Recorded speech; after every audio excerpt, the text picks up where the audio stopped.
Fascinating story. The Education Department says 40% of people with student loan debt are not making their monthly payments. Lots of them are in flat-out default. Look who's here. Bill Bartman. He runs Financial Samaritan. Now, this is a very interesting company. Bill, welcome to the program. Well, thank you, Stuart. Let me see if I get this right. A student loan goes into default.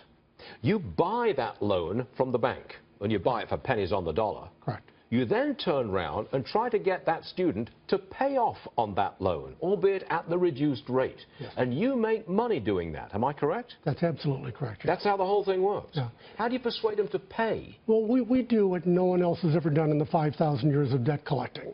We take the adversarial out of it.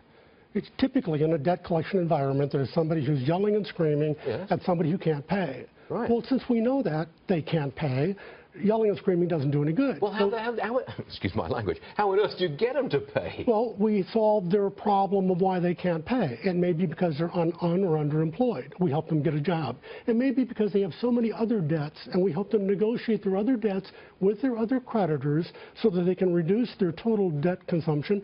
And then we also help them with access to social services. When we're done helping them, then we ask them to pay. Whoa, so you're kind of a social service to make money. That's what you are. We are a for-profit organization. Yes, you're making profit. But our real mission is to help people get out of debt. I know that sounds corny, but we've done it now for 30 years. You're using the word Samaritan. I take notice of that. Yeah. Okay. Now, you've helped, what, 4.2 million?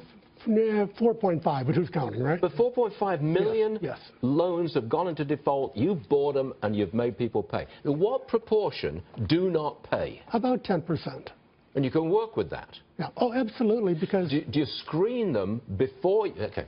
You go to the bank, you find out you've got X number of loans in default. Do you screen the students who are in default to figure out, well, they're likely to pay me some money, and this lot's not?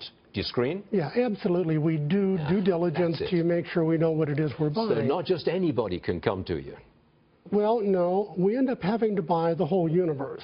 But now, because, you know, some of them are not going to pay as well as some others, you price the entire portfolio. Oh, wait a second. You go to a bank and you buy all their student loans that are in default. Yes. You get them. Yes. And you give them pennies on the dollar. Okay, I got it. But you give them something. Yes. And they're happy to unload all of this stuff. You then look at the portfolio and say, well, this bunch, not likely to pay off, but this bunch, they're likely to pay, so we'll concentrate on them. Yeah. Are you making money? Absolutely. Now, the law of diminishing returns says if you spend money in an unfruitful venture, shame on you. So we cut them kind of like a border collie herding sheep. We find out which ones are likely not to pay, and we don't bother them. And you say, well, then they're getting away with something. And we say, we don't care. If we can help 90%, we don't care that 10% had some larceny in their heart and got away with something. Ladies and gentlemen, I give you Bill Bartman, a financial Samaritan, a man who makes money out of being a Samaritan. That's pretty good, Bill. Well, thank you. You could come again. We appreciate it. Thank you, sir.